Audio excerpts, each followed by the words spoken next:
Hello बच्चों। तो आज हम ये जेई मेंस 2026 का आया हुआ जो क्वेश्चन है इसे हम सॉल्व करने वाले हैं, जो कि यूनिट एंड डायमेंशन का क्वेश्चन है।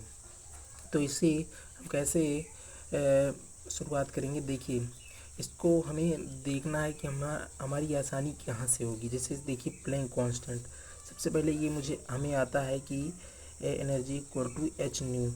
इसे energy equal to H C by lambda भी लिखते हैं। अब एनर्जी की डायमेंशन हमें पता है ml2t-2 एंड इसका डायमेंशन नहीं पता है, तो ऐसे बॉक्स बना देंगे। सी का डायमेंशन lt-1 एंड यहाँ लेमडा का डायमेंशन हमें पता है l होता है। तो इस प्रकार हम l से l यहाँ कैंसिल हो जा रहा है एंड h का डायमेंशन जो हमें आ रहा है प्लैंक कांस्टेंट, ये t इधर जाएगा, ml2 इधर t-1 है। ये आपको समझ में आ रहा होगा ना। तो ये हमारा प्लैंक कांस्टेंट का डायमेंशन आ रहा है। इसका मतलब कि प्लैंक कांस्टेंट का डायमेंशन हमारा सेकंड वाले से मैच हो रहा है। इसका सेकंड ऑप्शन मैच कर रहा है। अब ग्रेविटेशनल देखिए आसान है, हमें सभी ऑप्शंस पर नहीं तुरंत लग जाना है, हमें आसान वाला देखना है जिससे हमारा फास्ट क्वेश्चन सॉल्व हो। हम ग्रेविटेशनल कांस्टेंट का देखते हैं, फोर्स का। Force equal to G m1m2 upon r square. अब फोर्स का डायमेंशन हमें पता है mlt-2 एंड जी का डायमेंशन नहीं पता। मास का m होता है m स्क्वायर, यहाँ पर कर दे रहे हैं हम, और आर का लेंथ, यहाँ लेंथ का भी स्क्वायर हो जा रहा है।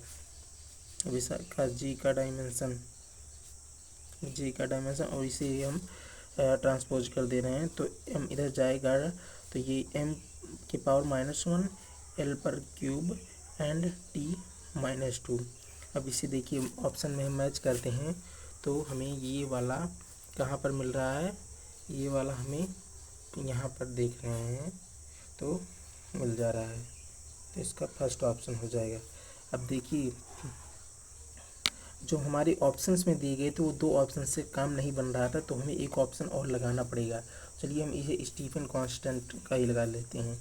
इसे dq/dt आपने हीट वाले चैप्टर में पढ़ा होगा फिजिक्स के, सिग्मा E/T/4। अब देखिए, ये दोनों हमारे कांस्टेंट हैं, तो इन दोनों का कोई डायमेंशन तो होगा नहीं, जैसा हम जानते हैं। और हीट का डायमेंशन एनर्जी के डायमेंशन के ही बराबर होता है। तो और यहाँ टाइम का रेट है, तो इसके मतलब पावर हो गया है, तो पावर का dimension rate of flow of heat के डायमेंशन के बराबर, इसलिए ml2t-3।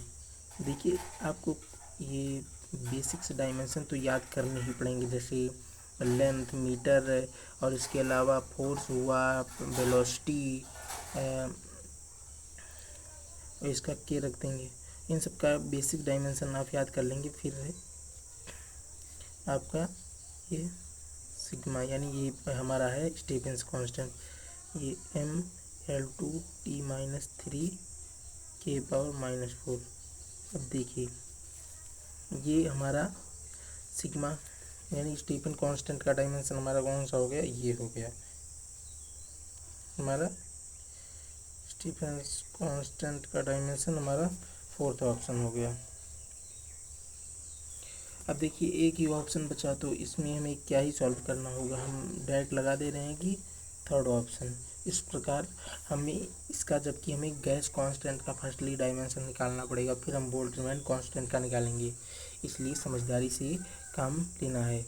चलिए अगली वीडियो में फिर मिलते हैं, तब तक के लिए धन्यवाद, बाय बाय।